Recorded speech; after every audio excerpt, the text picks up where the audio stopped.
Hey y'all, welcome to We Be Readin Wednesdays. This is our first episode, okay? And the title may change, but we here right now, okay? During this series, I hope to bring to you some of the romance novels I've been reading. I'm reading these books to escape into the fantasy of the happily ever after that we all know and love, and I need to survive, okay? Because it's not a lot of happily ever after going on right now with the romance novels. They hit that spot, they scratch that itch, okay? I need that fantasy. Speaking of fantasy, the first book up is The AI Who Loved Me by Alyssa Cole. It is a fantasy novel. Basically, it's a sci-fi romance, a sci-fi rom-com, if you will. It's a little bit funny up in there.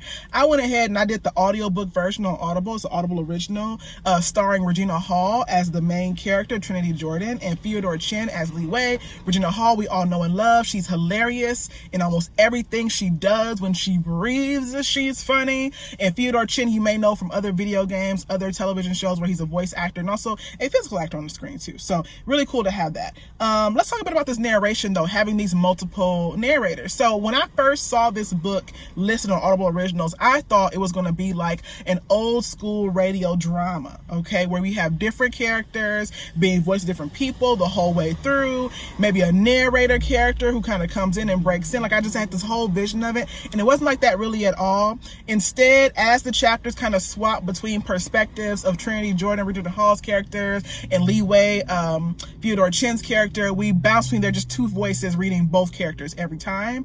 There are a few moments where some other guest actors pop in, like Mindy Kaling, and they pop in and like voice a kind of one-off character here and there, but mostly it's Regina Hall and Theodore Chin, which I got used to eventually, but I did wish that they were actually swapping off and voicing their characters independently, because it really would have kept it very consistent in my opinion. But you know, I ain't a voice actor and I have an audiobook, so I just enjoy them. Anyway, again, Regina Hall was so funny, so it added to the calm side of it, and because Theodore Chin's character is kind of deadpan, it just hit so perfectly. I really enjoyed that chemistry. It really worked really well. Let's talk about the story first. I have my notes right here because, look y'all, my brain is mush as a pandemic. The romance was a slow burn, okay? The slowest of burns. And I, at some point, was like, when do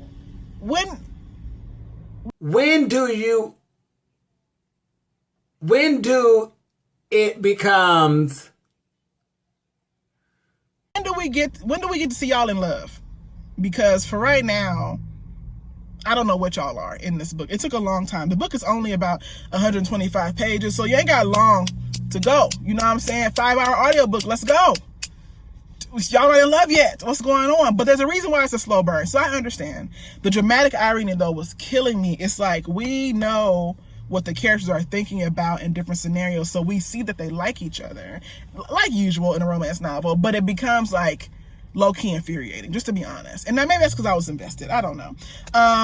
My favorite part actually of this entire book was the world building. Yes, I wanted to know more about this new futuristic, tech-heavy, Android, AI intelligence world. I want to just know more about this world, right? Because it doesn't seem like it's super different from like our world right now, except for the added conveniences of technology being taken to the extreme level that we all kind of like dream and fantasize about anyway. So that's why it was so enjoyable. I want to know more about this world, and I think because there's going to be a couple more books in this series, we'll get a chance to really dive into the world. But yeah, I was totally in on the world.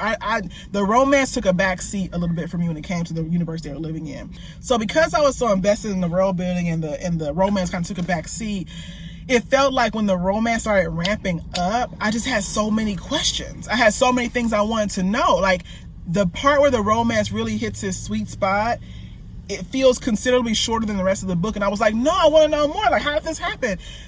So let's talk character, okay? We get Li Wei. Now, finally, and I don't think I've seen this in many books at all, so, we get an Asian man in America, okay, as the love interest. And he's sexy.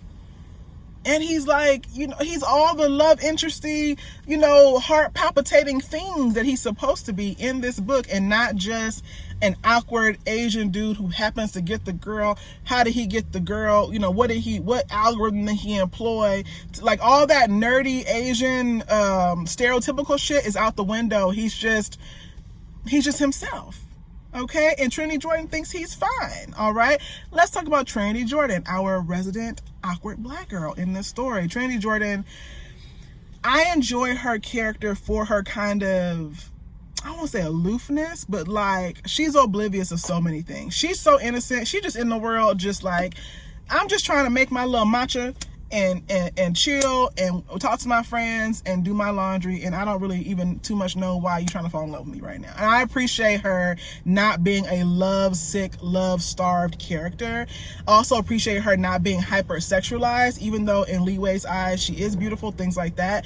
She isn't like some vixen who's like putting on, you know, the sparkly dress to win the guy kind of deal. She doesn't change herself really at all for anyone in this story, but that's, you know, to be seen.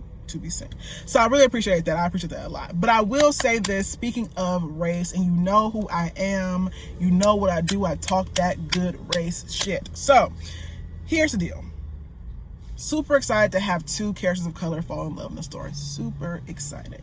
However, if you're going to have characters of color, I personally, me, BB, I need more cultural markers that let me know the characters are of color on purpose and not by happenstance. And to be clear, what I mean about race on purpose is that sometimes race is a default, right? So like in most books, white is a default, so they don't have to tell you that the character is white or describe their whiteness, just the rest of the things about them. But when a character is a person of color as default, that is comforting to me, but I also still need something to remind me of the characters of color. That makes sense, right? So there's little things like that. And I'm not asking for somebody to show up and perform color on the page, right? But I do look for certain little cultural markers, right? Like, does the character get ashy?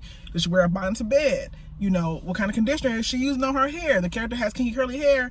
What's going on up here and about the scalp? You know, she swims every day. And then she comes home and does what to the hair? Like what? Like I need little things like that.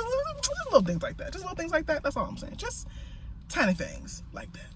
So anyway, all that to say, race shit aside, as always, I enjoyed this book. I had a good time. I laughed. When I was about maybe an hour and 40 or so left in the book, I got like a little bit sleepy. But you know what I did? I did one of these numbers right here in my bed. And I let the sweet sounds of Regina Hall and Fyodor Chin wash over me because I was not finna stop listening to that book. It was too good. I had to know what was happening. You know what? This book is as much, it's half fantasy, like sci-fi fantasy. No, not half. I don't do the math well, y'all. Let me think. This book is romance plus sci-fi plus tech fantasy plus mystery. This is a mystery novel, to be honest. That's probably what had me so caught up, because I was so caught up in the mystery. I wanted to know what happened. There were so many breadcrumbs and clues and things happening. I had so many questions going on that were answered eventually. It was a mystery novel. I see you, Alyssa Cole. I see you with the mystery, because the romance was there like a little treat on the, it was like a little dessert on the side, like my little Frosty I just had a minute ago. I had a little Frosty a minute ago. It was on the side, right? Was I looking forward to it? Absolutely. Was it the reason why I went to Wendy's? Yes. But I still enjoyed the meal, and the meal was the mystery. Yes. So I do suggest y'all read this book. I do. And if you do read this book and you made it this far, make sure you comment and let me know if you enjoyed it. No spoilers though. No spoilers though. And if you have not read it yet and you plan to read it, let me know that in the comments. And if you just made it this far in the video, first of all, bless you. Okay. Welcome. Drop me a little robot emoji down in the comments just to say that you were here. All right.